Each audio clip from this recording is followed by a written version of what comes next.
जय हिंद, जय भारत।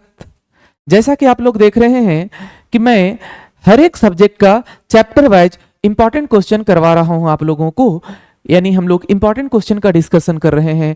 तो आज मैं आपके साथ डिस्कस करने वाला हूं इंटरप्रेन्योरशिप, उद्यमिता, जिसको झारखंड में शॉर्ट में लोग ईटीपी के नाम से जानते हैं। इसको झारखंड में लोग शॉर्ट में क्या नाम से जानते हैं? तो झारखंड में इसको लोग ईटीपी के नाम से जानते हैं।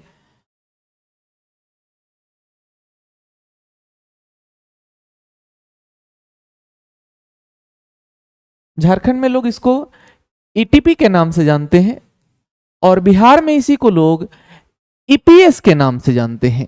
ठीक है, तो आप ईटीपी बोलो चाहे ईपीएस बोलो। तो आइए हम लोग आज का इंपॉर्टेंट क्वेश्चन शुरुआत करते हैं। आज का पहला सवाल है हम लोगों का, कहता है उद्यमिता शब्द की उत्पत्ति किस भाषा से हुई है? उद्यमिता शब्द की उत्पत्ति किस भाषा से हुई है? देखिए, अगर आप आंसर जान सकते हैं, अगर आपको मालूम हो आंसर, तो मेरा बिना बताए हुए देखने का कोशिश करेंगे आप। तो कहता है the word entrepreneur is derive from which language? कौन से भाषा से लिया गया है? ते फ्रेंच भाषा से लिया गया है। किस भाषा से लिया गया है? फ्रेंच भाषा से। अगला सवाल है हम लोगों का आज का, उद्यमिता प्रक्रिया का पहला चरण क्या है? What is the first stage in the process of entrepreneur? पूंजी जुटाना, रेजिंग कैपिटल, आत्मखोज सेल्फ डिस्कवरी, उत्पादन शुरू करना और कर्मचारी की नियुक्ति करना। तो उद्यमिता का जो प्रक्रिया का जो पहला चरण होता है वो होता है आत्म खोज करना। पहले आप सोचेंगे कि हाँ, मुझे एक व्यवसाय, एक उद्यम शुरू करना है, तब तो आपका व्यवसाय स्टार्ट होगा। तो पहले सोचने का काम करते हैं हम लोग, आत्म खोज करते हैं। ठीक है, अगला सवाल है हम लोगों का आज का, कहता है उद्यमिता का प्राथमिक उद्देश्य क्या होता है? उद्यमिता का प्राथमिक उद्देश्य क्या होता है? What is the primary object of entrepreneurship? नौकरी पाना, निवेश करना, नवाचार करना और मूल्य निर्माण करना और आयकर बचाना। कहता है getting a job, investing, innovating and creating value. तो प्राथमिक उद्देश्य जो उद्यमिता का होता है वो नवाचार करना और मूल्य निर्धारण करना, यानी इनोवेटिंग एंड क्रिएटिंग होता है। आज का अगला क्वेश्चन है हम लोग का क्वेश्चन नंबर 4। क्वेश्चन नंबर 4 देखिए क्या कहता है। क्वेश्चन नंबर 4 कहता है भारत सरकार द्वारा शुरू की गई स्टार्टअप इंडिया योजना का उद्देश्य क्या है? भारत सरकार के द्वारा जो स्टार्टअप इंडिया चल रहा है, इसका मुख्य उद्देश्य क्या है? तो ऑप्शन नंबर 1 है, कहता है कर संग्रह करना, इंक्रीज टैक्स कलेक्शन। दूसरा कहता है नौकरी के अवसर कम करना, यानी नौकरी को कम करना, रिड्यूस जॉब अपॉर्चुनिटी, नवाचार और उद्यमिता को प्रोत्साहित करना, प्रमोट इनोवेशन एंड एंटरप्रेन्योरशिप, और लास्ट ऑप्शन है आयात को बढ़ाना। तो इसका जो सही आंसर होगा, सही उत्तर होगा, वो हम लोगों का ऑप्शन नंबर सी होगा। ठीक है, आई होप आपको समझ में आ रहा होगा क्या बातें हम आपको बता रहे हैं। अगला सवाल हम लोगों का कहता है क्वेश्चन नंबर 5। क्वेश्चन नंबर 5 क्या कहता है बच्चों? क्वेश्चन नंबर 5 कहता है सर, निम्नलिखित में से कौन सी एक महिला उद्यमी है? यानी आपका यहां पर नाम दिया हुआ है, कहता है कौन सी एक महिला उद्यमी है जिन्होंने नायका की स्थापना की थी? कौन ऐसा महिला उद्यमी है जिन्होंने नायका की स्थापना की थी? Which of the following is the women entrepreneurship who founded Nykaa? Kiran Mazumdar Shaw, Indu Jain, Radha Menon, Falguni Nayar. तो इसका जो सही उत्तर होगा वो फाल्गुनी नायर होगा। ठीक है, अगला सवाल हम लोग देखते हैं इसका। अगला सवाल है, निम्न में से कौन सा उद्यमिता का वाणिज्यिक कार्य नहीं है? विच of the following is not a commercial function? Not बोला है, ध्यान रखना, not a commercial function of entrepreneurship. उत्पादन करना, विपणन करना, नेतृत्व करना, लेखा करना, प्रोडक्शन, मार्केटिंग, लीडरशिप और अकाउंटिंग। तो नेतृत्व करना जो होता है, लीडरशिप का जो काम होता है, ये हम लोगों का कॉमर्शियल फंक्शन का जो वर्क है वो नहीं होता है, कॉमर्शियल फंक्शन नहीं होता है, वाणिज्यिक कार्य नहीं होता है। अगला सवाल कहता है निम्नलिखित में से कौन सा उद्यमिता का मिथक है? मिथक मतलब समझते हैं, नहीं लोग सोचते हैं कि लोगों का सोच, लोग ऐसा मानते हैं। मिथक मतलब ऐसा एजम्पशन करना, ऐसा मान लेना। तो कि क्या लोग जनरली लोग क्या सोचते हैं इसके बारे में। कहता है निम्नलिखित में से कौन सा उद्यमिता का मिथक है? Which of the following is myth of entrepreneurship? पहला, सभी स्टार्टअप आर्थिक रूप से सफल होते हैं। तो यही हम लोगों का करेक्ट आंसर है। जनरली लोगों को ऐसा लगता है कि कोई भी व्यक्ति अगर कोई इंटरप्रेन्योर कोई स्टार्टअप अगर करता है आर्थिक रूप से तो सफल होता है, जबकि ये मीथ है लोगों का। अगला सवाल आज का क्वेश्चन नंबर 8। क्वेश्चन नंबर 8 देखो क्या कहता है। क्वेश्चन नंबर 8 कहता है निम्नलिखित में से कौन सा एक उद्यमिता का कार्य नहीं है? उद्यमिता का कार्य नहीं है। Which of the following is not a function of entrepreneurship? Entrepreneurship का फंक्शन नहीं है, इंटरप्रेन्योरशिप का काम नहीं है। तो इनोवेशन करना, तो इनोवेशन है। रिस्क टेकिंग, आप अगर उद्यमिता हैं, आप कोई उद्यम चला रहे हैं, कोई व्यवसाय चला रहे हैं, तो रिस्क तो आपको लेना पड़ेगा, आप जानते हैं।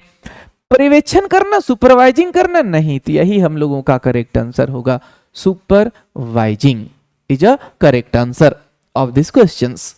अगला सवाल कहता है निम्नलिखित में से कौन सा प्रबंधकीय कार्य होगा? यहां पर प्रबंधकीय कार्य नहीं है। तो इसमें से कौन सा है जो प्रबंधकीय कार्य नहीं है? Which of the following is not a managerial function? इसमें से कौन सा मैनेजरियल फंक्शन नहीं है? योजना बनाना, तो योजना बनाना मैनेजरियल फंक्शन है।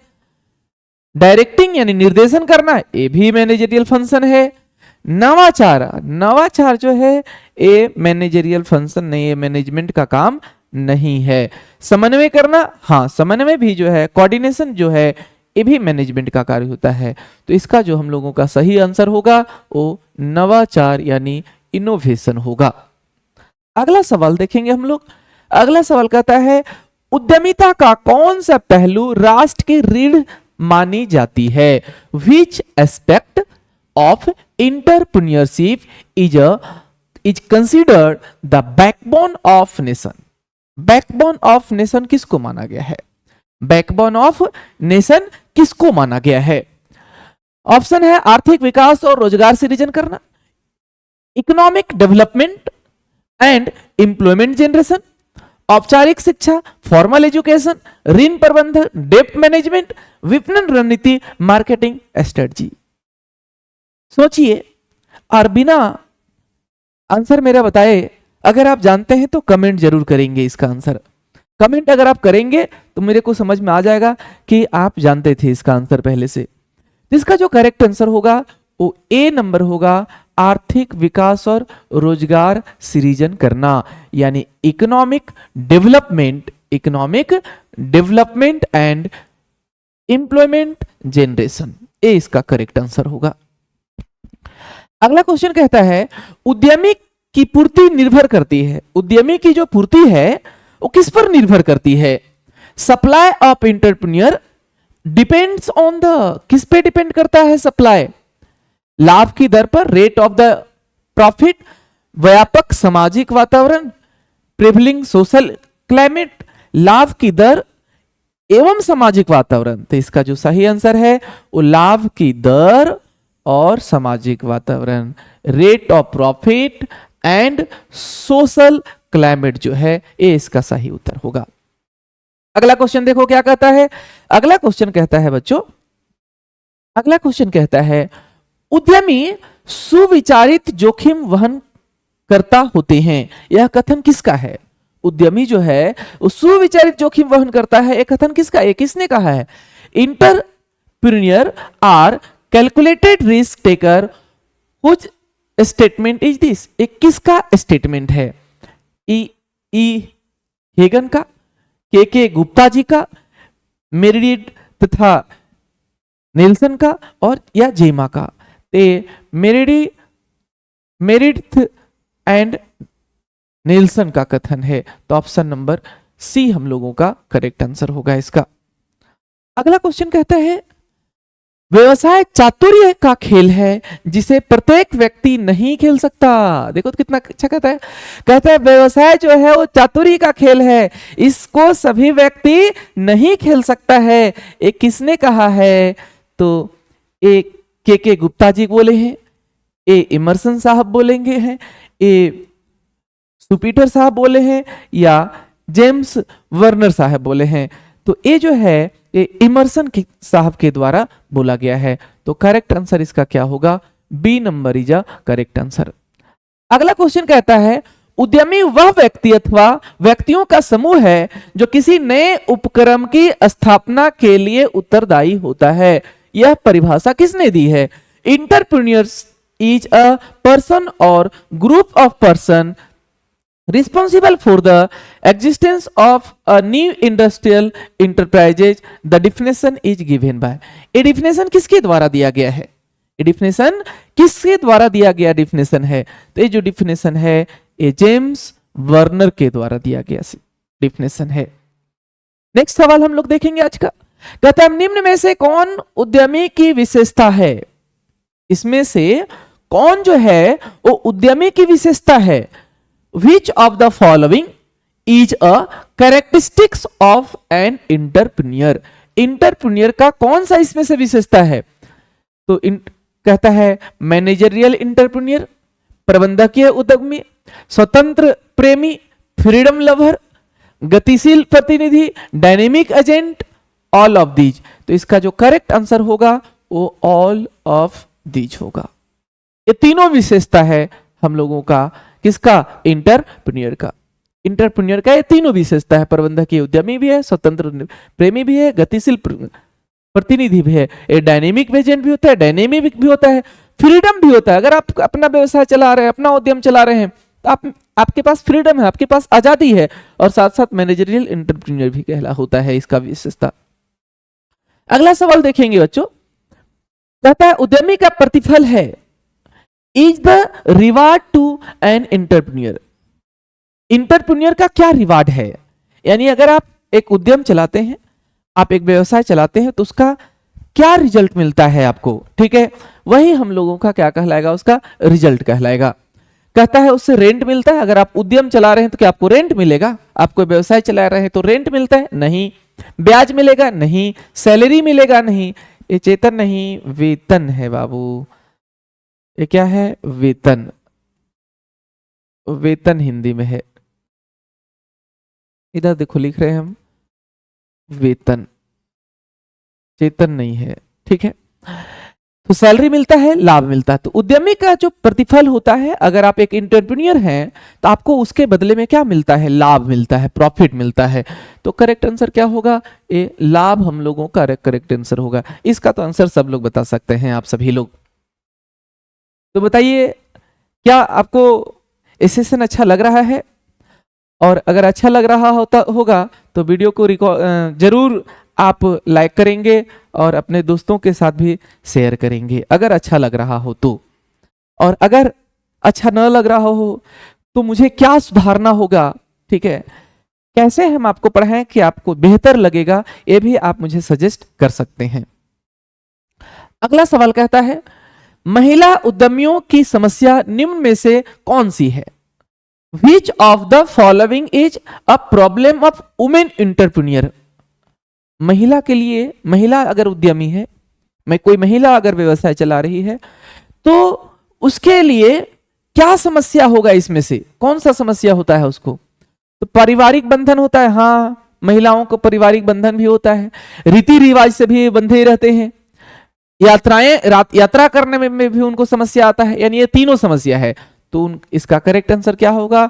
उपरोक्त सभी हम लोगों का करेक्ट आंसर होगा। ठीक है, अगला सवाल देखेंगे हम लोग। बिल्कुल आराम से हम लोग समझने का कोशिश कर रहे हैं, देख रहे हैं, ठीक है। और अगर चैप्टर वाइज आप अगर सारा क्वेश्चन देखेंगे हर एक चैप्टर का, तो आपको अलग से कुछ भी पढ़ने का आवश्यकता नहीं होगा और आपका 11th का एग्जाम में बहुत अच्छा एग्जाम मार्क्स आएगा, ये मेरी गारंटी है। नेक्स्ट कहता है निम्न में से महिला उद्यमी कौन कौन है? इसमें से कौन कौन लोग हैं जो महिला उद्यमी कहलाएंगे? Which of the following are women entrepreneur? Women entrepreneur कौन कौन कहलाएगा इसमें देखो तो रोहिणी मिलगानी, रोहिणी मिगलानी, रीता शर्मा, उपरोक्त ए और बी दोनों, तो दोनों देखो ना, दोनों तो महिला का ही नाम है, दोनों महिला का ही नाम है, तो यही हम लोगों का करेक्ट आंसर होगा।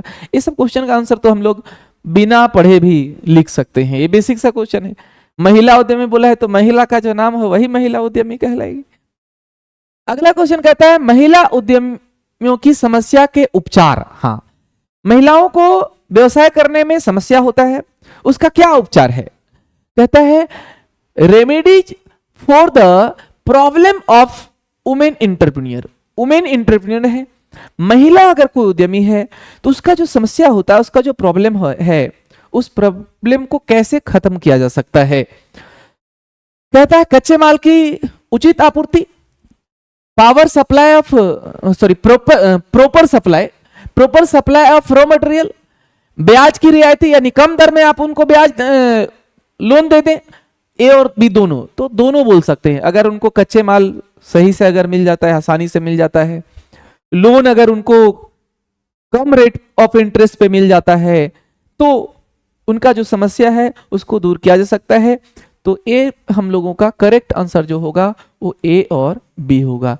कैसे सर ये नहीं समझ में आया? अगर नहीं समझ में आया तो आपको मैं समझाना चाहूंगा कि सोचो ना, महिलाएं को तो बहुत सारी समस्याएं का सामना करना पड़ता है, लेकिन बहुत सारी समस्याएं का सामना करने में ये भी एक समस्या है कि कहां से वो पैसा लाएंगे, फंड कहां से लाएंगे। तो अगर उनको कम रेट पर अगर ब्याज लोन मिल जाए, कम इंटरेस्ट रेट पे अगर लोन मिल जाए तो ये आसान होगा उन लोगों के लिए। अगर रॉ मटेरियल उनको आसानी से मिल जाए तो भी व्यवसाय करना, उद्यम चलाना उनके लिए क्या होगा? आसान होगा। इसलिए दोनों हम लोगों का ये करेक्ट कहलाएगा। अगला क्वेश्चन कहता है बच्चों, कहता है निम्न में से कौन उद्यमी वर्ग के उद्भव का कारण नहीं है? उद्भव का कारण नहीं कहता है। विच of the following is not a causes of emergence of entrepreneur classes?